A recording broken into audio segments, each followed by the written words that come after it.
ঢাকার নবাবগঞ্জে ঐতিহ্যবাহী নৌকা বাইচ অনুষ্ঠিত হয়েছে।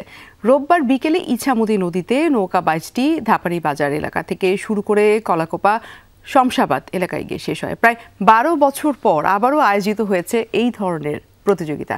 আয়োজন ঘিরে এলাকাবাসীর উচ্ছ্বাস ছিল বাঁধ ভাঙা। এখন থেকে প্রতি বছরই এই আয়োজন করার কথা জানালেন আয়োজক কমিটি।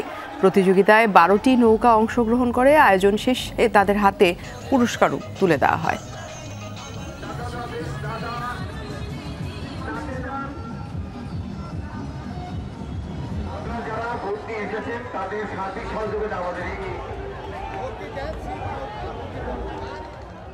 তারা সতর্ক অবস্থা থাকুন।